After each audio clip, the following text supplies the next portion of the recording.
Good morning students. आज जो हमारे पास टॉपिक है वो हमारे पास NCERT class 10 chapter number 8 exercise 8.2 का इंट्रोडक्शन। ठीक है, जिसमें हमने पढ़ना है trigonometric ratios of some specific angles.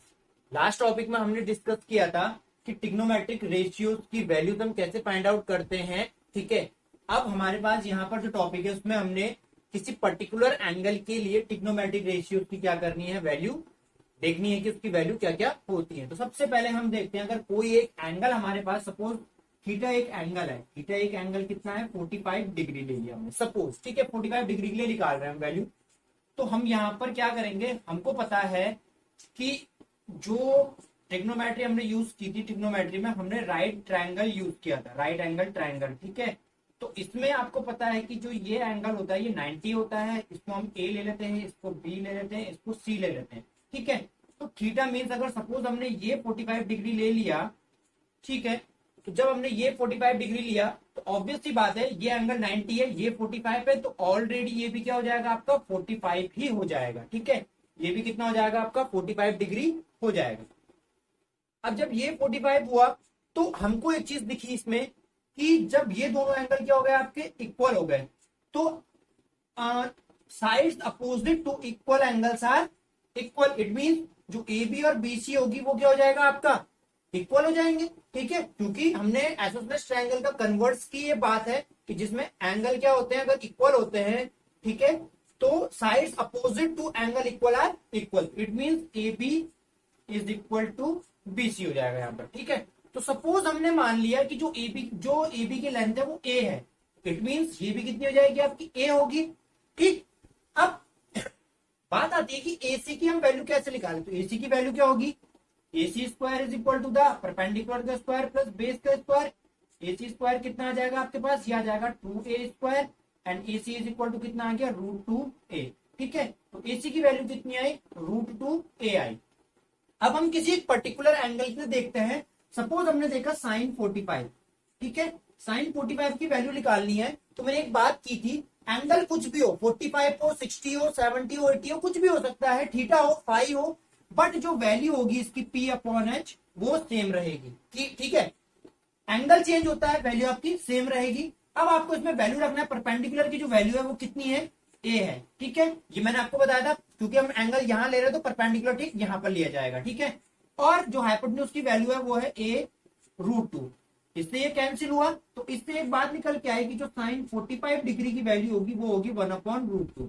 ठीक है, इसी तरीके से अगर हम cos 45 की वैल्यू देखें तो cos 45 की वैल्यू होती है b/h। ठीक है, तो हम b की वैल्यू रखते हैं a और h की वैल्यू रखते हैं a√2। ये कैंसिल हो गया, तो यहां से फिर से एक बात निकल के आई कि cos 45 की वैल्यू कितनी होती है, 1/√2 होती है। तीसरा जो हमारे पास ट्रिग्नोमेट्रिक फंक्शन होता है, रेशियो होता है, वो होता है हमारे पास tan 45। tan 45 की जो वैल्यू होती है वो होती है परपेंडिकुलर अपॉन बेस। परपेंडिकुलर की वैल्यू कितनी है a और बेस की वैल्यू कितनी है a। ठीक है, दोनों किया तो कितना आ गया, tan 45 इक्वल टू 1 आपका आ गया। इसी तरीके से अगर मैं अदर ट्रिग्नोमेट्रिक रेशियोज की वैल्यू निकालने पे जाऊं, मतलब साइन 45 आया, तो अगर मैंने यहाँ पर कॉसेक 45 निकाला तो वो कितना आएगा आपका √2 आएगा, क्योंकि आपको पता है इसका इनवर्स होता है। ठीक है, और इसी तरीके से अगर मैं यहां पर सेक 45 की वैल्यू निकालता हूं तो सेक 45 कितना आएगा मेरा, √2 आएगा। ठीक है, और अगर मैं tan 45 की जगह यहां पर मैं cot 45, ठीक है, tan 45 मेरा 1 आया था, अगर मैं cot 45 निकालता हूं तो वो मेरा कितना आएगा, cot 45 की जो वैल्यू आएगी वो आएगी 1 ही आएगी, क्योंकि 1 का इनवर्स 1 होता है।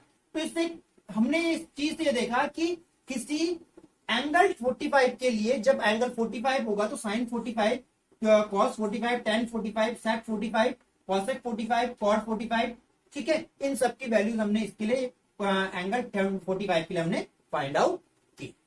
दूसरे जो दो एंगल होंगे हमारे पास वो होगा theta equal to 30 and theta equal to 60 के लिए। तो इसके लिए हम सीधे सीधे क्या करेंगे, इक्विलेटरल ट्रायंगल क्या करेंगे, फॉर्म करेंगे। तो सपोज हमने एक इक्विलेटरल ट्रायंगल फॉर्म किया, ठीक है, एक इक्विलेटरल ट्रायंगल फॉर्म किया। अब इक्विलेटरल में क्या होता है कि तीनों एंगल कितने के होते हैं, 60 डिग्री के होते हैं, और ऑल साइड्स क्या होती है इसकी, इक्वल होती हैं। ठीक है, तो जब ऑल साइड्स इक्वल होगी तो हमने सपोज इमेजिन कर लिया कि जो इक्विलेटरल ट्रायंगल है इसकी जो साइड्स है वो 2a 2a और हमने 2a कंसिडर कर ली कि सपोज तीनों साइड्स क्या है 2a है, ठीक है। इसमें क्या करेंगे, एक परपेंडिकुलर हम ड्रॉ करेंगे, ठीक है। एक परपेंडिकुलर हमने ड्रॉ किया, नेम दे देते हैं इसको ए बी सी और डी, ठीक है। अब आपको पता है ये एंगल तो 60 डिग्री है। अब क्योंकि परपेंडिकुलर जब ड्रॉ हो रहा है 60 डिग्री में, तो ये इस एंगल को बाइसेक्ट करेगा। क्या करेगा, बाइसेक्ट, मतलब इक्वल पार्ट में डिवाइड करेगा। इट मीन जो ये एंगल आएगा आपके पास वो आएगा 30 डिग्री का, ठीक है। तो सबसे पहले देखते हैं, हम देखेंगे इन ट्रायंगल एबीडी। तो मैं एबीडी अलग से बना देता हूं यहां पर ताकि आपको ये चीजें क्लियर हो जाए। अब देखते हैं इसमें, ठीक है, ये ए, ये बी और ये डी, ठीक है। सबसे पहले मैंने बोला था कि ये एंगल है 60 और ये एंगल है 30, ठीक है।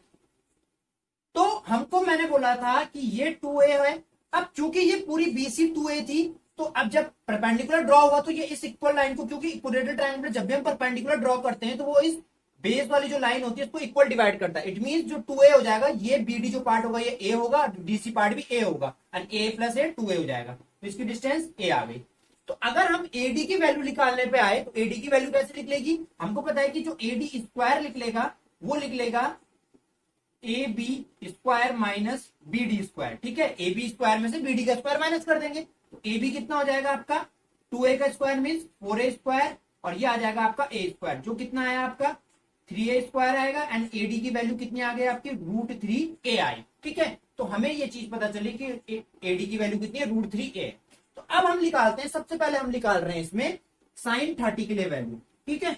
sin 30 के लिए वैल्यू आपको पता है परपेंडिकुलर अपॉन बेस होता है। तो 30 हमारा एंगल कहाँ है, यहाँ है। तो इसका मतलब इसके लिए परपेंडिकुलर कौन सा होगा, ए होगा, ठीक है। तो परपेंडिकुलर अपॉन हाइपोटेन्यूज, हाइपोटेन्यूज हमारे लिए 2 क्या है 2a। तो जब हम इसे सॉल्व करेंगे तो a से a कैंसिल होगा, तो इसकी वैल्यू कितनी आ गई 1/2 आपकी आ गई। नेक्स्ट हम बात करते हैं cos 30 की, ठीक है। तो cos 30 में हमको पता है क्या होता है cos 30, क्योंकि ये यहाँ पर एंगल है तो ये हमारा क्या होगा, इसके लिए बेस होगा, ठीक है। तो बेस कितना हो जाएगा आपका cos 30 के लिए √3a, बेस अपॉन हाइपोटेन्यूज होती है, तो हाइपोटेन्यूज कितनी है आपकी 2a, a से a कैंसिल हो गया, तो इसकी वैल्यू आ गई आपकी √3/2। नेक्स्ट हमारे पास आता है tan 30, कितना आता है tan 30। tan 30 आपको पता है परपेंडिकुलर अपॉन क्या होता है, बेस होता है। तो परपेंडिकुलर क्या है हमारे पास, परपेंडिकुलर हमारे पास a है, ठीक है, और बेस हमारे पास क्या है √3 है, क्योंकि एंगल हम 30 वाला ले रहे हैं अभी, ठीक है, a वर्टिसेस पे। तो √3a, a से a कैंसिल हो गया, तो वैल्यू कितनी आई 1/√3 आपकी वैल्यू आ गई। तो इन 3 ट्रिग्नोमेट्रिक रेशियो निकाल दिया। तो बाकी इसके इनवर्स तो बहुत इजी होते हैं कि cosec अगर मैं 30 की बात करूं तो इसका इनवर्स कितना हो जाएगा 2 cos का होता है sec 30 की बात अगर मैं करूं तो कितना हो जाएगा 2/√3। और अगर मैं cot 30 की बात करूं तो cot 30 कितना हो जाएगा मेरे लिए, cot 30 हो जाएगा ये √3। तो ये मेरे पास क्या आई है, थीटा जब आपका 30 डिग्री रहेगा तो हमारे पास ये क्या होंगी ट्रिग्नोमेट्रिक रेशियोज की उस स्पेसिफिक एंगल जिसका क्या है जो वैल्यू है वो 30 है, उसके लिए ये वैल्यूज है, ठीक है। अब बात करते हैं 60, जब हमारे पास थीटा कितना रहेगा 60 रहेगा, ठीक है। तो 60 के लिए देखते हैं, 60 के लिए क्या करेंगे, अब क्योंकि एंगल आ गया 60, पहले हमने 30 पे देखा था, अब हम 60 पे देखेंगे। तो साइन जो 60 होगा, साइन 60 हो जाता है आपका, कितना होगा साइन 60, साइन 60 आपके पास होता है परपेंडिकुलर अपॉन बेस। तो परपेंडिकुलर कितना है आपके पास √3a, और बेस कितना है आपके पास, सॉरी परपेंडिकुलर अपॉन हाइपोटेन्यूज होता है, तो हाइपोटेन्यूज आपके पास 2a, a से a कैंसिल हुई, तो वैल्यू आई √3/2। इसी तरीके से अगर आपके पास cos 60 निकालने के लिए बोलता था, cos 60 क्या होता है base upon base upon hypotenuse, तो ये कितना आएगा a से a कैंसिल हुआ 1/2। इसी तरीके से अगर tan 60 निकालें तो tan 60 होता है परपेंडिकुलर अपॉन बेस, तो परपेंडिकुलर कितना है √3a और बेस कितना है a से a कैंसिल हुआ, तो वैल्यू कितनी आ गई √3 आपकी वैल्यू आ गई। बाकी इसके इनवर्स, तो cosec 60 जो होगा हमारे पास, cosec 60 होगा 2/√3, sec 60 होगा cos का इनवर्स 2, और cot 60 होगा हमारे पास, वो कितना आएगा आपके पास 1/√3। तो ये हमारे लिए स्पेसिफिक एंगल 60 के लिए ट्रिग्नोमेट्रिक रेशियोज की वैल्यू है। एंगल आता है हमारे पास, वो आता है थीटा इक्वल टू 0 के लिए अगर हम निकालते हैं तो 0 के लिए देखो सबसे पहले कैसे करेंगे, एक आप राइट एंगल ट्रायंगल ड्रॉ करेंगे, ठीक है। राइट एंगल ट्रायंगल में आपने ये देखा तो जीरो कैसे बनेगा, देखो जो ये सपोज ए बी एंड सी है, तो ये जो ए सी होगा ये क्या होगा, ए बी की तरफ टेंस करेगा, मतलब जो ये एंगल है ये जीरो होना है इसने, तो कुछ इस तरीके से करेगा ये। थोड़ा सा हम इसको शो करके दिखाएंगे, ये ऐसे में आएगा, तो जो ये वाला जो पार्ट था इतना पार्ट क्या हो गया, ये डाउन हुआ, ठीक है। एंगल क्या हो रहा है, जीरो की तरफ टेंस कर रहा है। फिर थोड़ा सा और देखते हैं, तो ये एंगल थोड़ा सा क्या हो गया, इस तरीके से जीरो की तरफ क्या कर लेगा, फिर से थोड़ा सा और ज्यादा क्या कर लेगा, टेंस कर लेगा। तो ए बी और सी, ए बी सी, ठीक है। आई बात समझ में। और एक टाइम ऐसा आएगा जब क्या हो जाएगा, ये ए बी जो हो गए, ये जो बी सी है ये बिल्कुल क्या हो जाएगी, जीरो के क्लोज हो जाएगी, देखो कुछ इस तरीके से ऐसे में, ठीक है। और लास्ट में जो आएगा वो आपके पास क्या आ जाएगा, जैसे ए बी और सी, ये 90 है, ये 90 डिग्री था, ठीक है। और यहां पर ये जीरो होगा, ये बिल्कुल क्या हो जाएगा, इस तरीके से जो ए होगा ये ऐसे में बिल्कुल क्या हो जाएगा, क्लोज, बिल्कुल एक हम क्या बोलेंगे इसको, जो बिल्कुल जीरो के बिल्कुल करीब हो गया। तो एक चीज देखते हैं कि जब हम साइन की बात करेंगे, साइन जीरो की बात करेंगे तो P अपॉन बी होता है, P अपॉन बी। तो P अपॉन जब एंगल जीरो हो गए तो P की वैल्यू क्या हो गई, जो P मतलब क्या था आपके पास, BC था, परपेंडिकुलर था, ठीक है। P क्या था, परपेंडिकुलर था, तो परपेंडिकुलर की वैल्यू क्या होगी, बिल्कुल जीरो के करीब आ गई, तो ये हो जाएगी BC अपॉन क्या होता है, हाइपोटेन्यूज AC। तो जो BC की वैल्यू है वो कंप्लीटली जीरो आई, तो जीरो अपॉन AC क्या होगा, जीरो। इसी तरीके से अगर हम कॉस जीरो की बात करते हैं तो कॉस जीरो में आपने देखा होगा कि कॉस जीरो में जो ये हाइपोटेन्यूज है वो बिल्कुल ए बी के क्या हो जाएगी, देखो ए बी, क्योंकि कॉस में क्या होता है आपके पास, बेस अपॉन हाइपोटेन्यूज होता है। तो अगर हम बेस देखें ए बी और ए सी देखें तो एक टाइम ऐसा आएगा जब ए सी क्या कर जाएगी, ए बी के ऊपर बिल्कुल कोइंसिडेंट हो जाएगी, ठीक है। तो it means A C is equal to A B. तो ये जहां पर हम बेस लगते हैं तो ए बी अपॉन ए सी आएगा, ये फॉर्मूला होता है बेस अपॉन हाइपोटेन्यूज। तो एक टाइम ऐसा आएगा जब ए बी ए सी के क्या हो जाएगी, इक्वल, तो it means A B equal to equal, ठीक है। तो cos जीरो की वैल्यू आ गई 1। इसी तरीके से हम tan की निकालना है, तो tan के लिए मैंने एक फॉर्मूला बताया था आपको कि sin zero upon cos zero कितना होगा, 0 अपॉन 1 कितना होता है, 1 आएगा, तो सॉरी 0 आएगा, तो tan जीरो की वैल्यू 0। इसी तरीके से sin जीरो की वैल्यू निकालना है तो सॉरी cosec जीरो की, तो cosec जीरो जो होता है वो इनवर्स होता है, तो इट मीन किसका, cos जीरो किसका, साइन का इनवर्स होता है, तो जीरो का इनवर्स क्या होगा, इन्फिनिटी। इसी तरीके से हम cos जीरो की जगह sec जीरो की वैल्यू निकाले तो 1 का इनवर्स आपका 1 होता है। और अगर हम tan cot जीरो की वैल्यू निकाले, cot जीरो की, तो cot जीरो क्या होगा, जीरो का इनवर्स इन्फिनिटी होता है, ठीक है। तो ये तो था एक स्पेसिफिक एंगल थीटा के लिए। इसी तरीके से हम देखते हैं जब थीटा 90 होगा आपका, ठीक है, तो थीटा इक्वल टू 90 जब हम देखते हैं वैल्यू, इस केस में देखो क्या होता है, ठीक है, यहां पर हमने थीटा इक्वल टू 90 लिया, तो 90 क्या बनेगा, कुछ इस तरीके से देखो,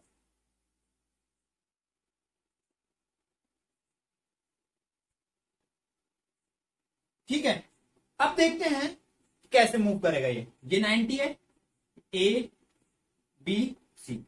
तो यहां पर हमने देखा कि ये जो वैल्यू है ये ए बी था, तो ये जो ए बी लाइन है, ये ए बी ये किधर के लिए जाएगी 90 की तरफ मूव करेगी, बढ़ रहा है ना एंगल, एंगल क्या होगा, जीरो, इसने जैसे हमने जीरो दिखाया था डाउन में, वैसे हम एंगल को 90 की तरफ ट्रेस करेंगे तो 90 डिग्री का एंगल बनाएगा, ठीक है। इसी तरीके से और हम क्लोज जाएंगे, तो जितना हम इसमें क्लोज जाते रहेंगे, देखो और ज्यादा हम क्लोज जाएंगे किसके, बी के, 90 डिग्री के और ज्यादा क्लोज जाएंगे, तो इस तरीके से ये और ज्यादा क्या हो गया, क्लोज हो गया ए बी, ठीक है। यहां पर ये हो गया आपका सी। अब एक कंडीशन ऐसी आएगी जब क्या होगा, ये इतना क्लोज हो जाएगा कि जो आपका जो ए बी होगा वो बिल्कुल क्या हो जाएगा, जीरो के क्लोज हो जाएगा, बिल्कुल जीरो हो जाएगा, ठीक है, ए बी। तो हमको पता है कि जब हम क्या करेंगे, इस केस को हमने देखना है, तो हमें पता है कि जब साइन 90 की वैल्यू आएगी तो साइन 90 कितना होगा आपका, साइन 90 होता है परपेंडिकुलर अपॉन हाइपोटेन्यूज। तो परपेंडिकुलर देखो जब ये बिल्कुल क्लोज जाएगा तो जो ये एसी होगा वो ए बी बीसी के बिल्कुल क्लोज हो जाएगा, उसी की तरह उसके ऊपर कोइंसिडेंट हो जाएगा जब 90 बनाएगा, ठीक है। तो 90 मीन्स जो आपका बीसी अपॉन एसी है, क्योंकि एसी आपके हाइपोटेन्यूज है, तो दोनों क्या हो जाएंगी, इक्वल हो जाएंगी। तो जब दोनों इक्वल हो गई तो दोनों कैंसिल, बीसी एसी की जगह में बीसी रख सकते हैं, साइन 90 की वैल्यू 1। इसी तरीके से अगर हम कॉस 90 देखें तो कॉस 90 कितना होता है आपका, कॉस 90 हमने बोला था कि बेस अपॉन हाइपोटेन्यूज बोला था। तो बेस ए बी जो है वो क्या हो रहा है, वो क्या हो रहा है, जीरो के बहुत क्लोज चले गया। मतलब जो ये एंगल बन रहा है यहाँ पर से, ये डिस्टेंस जो हो रही है ए बी, ये ए बी डिस्टेंस बिल्कुल जीरो हो जाती है जब वो क्या हो जाएगा, जब ए सी ए बी के ऊपर कोइंसिडेंट हो जाएगा। तो zero upon A C, it mean जो कॉस 90 की वैल्यू आएगी वो कितनी आएगी आपकी, जीरो आती है। ठीक है, इसी तरीके से अगर आप कॉट tan 90 के निकालते हैं तो tan 90 कितना हो जाएगा आपका, tan 90 होगा 1/0, 1/0, क्योंकि sin 90 अपन cos 90 होता फॉर्मूला, तो ये आता है इन्फिनिटी। इसी तरीके से आप cosec 90, sec 90 एंड cot 90 की वैल्यू फाइंड आउट कर सकते हैं। तो इस तरीके से हमारे पास क्या आती है, हमारी कुछ स्पेसिफिक एंगल्स के लिए हमारे ट्रिग्नोमेट्रिक रेशियोज की वैल्यू आती है। जैसे साइन जीरो की जो वैल्यू होगी वो 0, sine 30 1/2, sine 45 1/√2, sine 60 √3/2 and sine 90 आपका 1 होता है। नेक्स्ट cos 0 आपका 1, cos 30 आपका √3/2, cos 45 1/√2, cos 60 1/2, cos 90 0। इसी तरीके से tan 0 आपका 0 होता है, tan 30 1/√2, tan 45 1, tan 60 √3 and tan 90 infinity. अब बाकी अदर जो तीन ट्रिग्नोमेट्रिक रेशियो वो जस्ट इनके इनवर्स हो जाएंगे। तो हम cosec 0 की बात करेंगे तो 0 का इनवर्स इंफिनिटी, cosec 30 आपका 2, cosec 45 आपका इनवर्स √2, cosec 60 आपका इनवर्स 2/√3 एंड 1 का इनवर्स 1, cosec 90 1। इसी तरीके से sec 0 आपका 1 होता है, sec 30 2/√3, sec 45 √2, sec 60 2, sec 90 आपका इंफिनिटी। cot 30 आपका 0 होता है, cot 0 आपका इंफिनिटी, cot 30 आपका √3, cot 45 1 एंड cot 60 आपका 1/√3 एंड cot 90 आपका 0। एक एग्जांपल्स लेते हैं, जैसे क्वेश्चन है sin 60 cos 30 plus sin 30 and cos 60। आपको इसकी वैल्यू फाइंड आउट करनी है। तो देखो सबसे पहले क्या करेंगे, sin 60 की जो वैल्यू पता है हमने, जब हमने टेबल पढ़ी थी तो उसमें हमने sin कितनी थी, sin 60 की वैल्यू √3/2, cos 30 की वैल्यू आई थिंक ये भी आपकी √3/2 थी। ठीक है, रही बात sin 30 की, तो sin 30 की जो वैल्यू थी वो आपकी 1/2 एंड cos 60 की वैल्यू भी 1/2। सॉल्व करेंगे तो मल्टीप्लाई करेंगे, 2 2 जा 4, ये कितना आएगा 3 और ये कितना आ गया 1/4। एलसीएम लेंगे, कितना आएगा 4, 3 + 1 = 4/4। ठीक है, कितना आ गया 1। तो इसकी वैल्यू कितनी आई आपकी 1 आ गई। एक और एग्जांपल लेते छोटा सा, ठीक है, कैसे हम वैल्यू, तो इस तरीके से आपको वैल्यूज क्या करनी है, स्पेसिफिक एंगल के लिए क्या करनी है, आपको एक वैल्यू याद करनी है और उससे हम क्या कर लेंगे, सारे क्वेश्चन सॉल्व कर लेंगे। जैसे एक वैल्यू आपको फाइंड आउट करनी है, cosec 45 upon sec 30 plus cosec 30। ठीक है, तो वैल्यू पुट करेंगे, cos 45 आपको पता है 1/√2 होता है। ठीक है, sec 30 आपका होता है 2 होता है आपका, sec 30 आपका 2/√3 और cosec 30 आपका 2 होता है। सॉल्व करेंगे तो ये आपका एज इट इज अभी ऐसे ही रहेगा। नीचे हम एलसीएम लेंगे तो कितना आएगा √3, सॉल्व करके आएगा 2 + 2√3। ठीक है, अब ये जो वैल्यू है ये जाएगी फर्स्ट उसके साथ, ये आएगी थर्ड के साथ। सॉल्व करके कितना आ जाएगा √3/2, √2, 2 + 2√3, ये आया √3/2√2 + 2√6। ठीक है, अब क्योंकि न्यूमेरिकल हम इसको, क्योंकि हमारे पास एक रेशनल नंबर है, इरेशनल है, तो इसको हम रेशनलाइज करते हैं। ठीक है, हम क्या करेंगे, इसको रेशनलाइज करेंगे। तो रेशनलाइज करने के लिए हमें इसे कंजुगेट से न्यूमरेटर एंड डिनोमिनेटर में मल्टीप्लाई करना पड़ेगा। तो √3 इसका जो कंजुगेट होगा वो होगा आपके पास 2√2 - 2√6। ठीक है, अपॉन 2√2 + 2√6 और ये हो जाएगा 2√2 - 2√6। ठीक है, सॉल्व करके जो वैल्यू मिली ऊपर हम मल्टीप्लाई करते हैं तो ये मिला आपका 2√6 माइनस का 3। अब क्योंकि जब हम यहाँ मल्टीप्लाई करेंगे तो यहाँ भी 3 होगा, तो ये हो जाएगा 6√2 अपॉन, सॉल्व करो तो a² - b² का फॉर्मूला लग रहा है, तो 2 2 जा 4 और 4 2 8 माइनस ये आ जाएगा आपका 2 2 जा 4 एंड 24। सॉल्व करके देंगे तो 2√6 - 6√2 अपॉन माइनस का 16। आप एक काम करेंगे, आप -2 कॉमन ले लेंगे, तो जब आपने -2 कॉमन लिया तो यहां पर बचेगा आपका 3√2 प्लस का सॉरी माइनस का √6, ठीक है, अपॉन माइनस का 16, माइनस से माइनस कैंसिल, 2 8 16, तो जो मेरा आंसर आएगा वो आएगा 3√2 माइनस √6 अपॉन 8, ठीक है। तो इस तरीके से हम क्या कर सकते हैं, वैल्यूज फाइंड आउट कर सकते हैं। एक क्वेश्चन और है हमारे पास जो है if tan a plus B equal to √3 and tan a minus B equal to √3, और जो a प्लस बी की वैल्यू होगी वो greater than 0 and less than equal to 90 and a is greater than b, so find the value of a and b। सबसे पहले आप देखेंगे कि tan a plus B equal to √3। अब हमें पता होना चाहिए कि जो √3 है वो 10 में किसकी वैल्यू होती है, तो आई थिंक ये होती है tan 60 की वैल्यू होगी। तो जब tan 60 की वैल्यू होगी तो यहां से क्या होता है कि 10 से 10 कैंसिल आउट होता है। आप इसको काट के नहीं दिखाएंगे, कैंसिल करके नहीं दिखाएंगे, आप ओरली इसको 10 से 10 कैंसिल करेंगे, तो ये हमारे पास a plus B equal to 60 आ गया, इक्वेशन नंबर 1। इसी तरीके से हम दूसरा जो हमारे पास इक्वेशन है tan a minus B is equal to 1/√3, तो हमें पता है कि जो 10 में जो 1/√3 वैल्यू होती है वो होती है tan 30 की। तो ऐसी इस तरीके से 10 से 10 कैंसिल होगा, तो a minus B equal to 30, equation number 2। अब कुछ नहीं करना, दोनों इक्वेशन को सॉल्व करना है, a और b की वैल्यू आप फाइंड आउट कर लेंगे। तो कुछ क्या करेंगे, adding first and second, first और सेकंड को ऐड करो। तो ऐड करा हमने a plus B equal to 60 और यहां आ जाएगा a minus B equal to 30, ठीक है। सॉल्व करके आया 90 डिग्री, ये आएगा b से b कैंसिल हो गया, एक प्लस का एक माइनस का, ये आएगा 2a, और a की वैल्यू कितनी आ गई आपके पास 45, ठीक है। जब a की वैल्यू 45 आई तो put value of a in first में रखा, तो फर्स्ट क्या है हमारे पास a plus B equal to 60 degree, ठीक है। a की वैल्यू रखी कितनी आई 45 plus b equal to 60, b equal to कितना आएगा 60 माइनस 45, जो कितना आएगा आपके पास 15।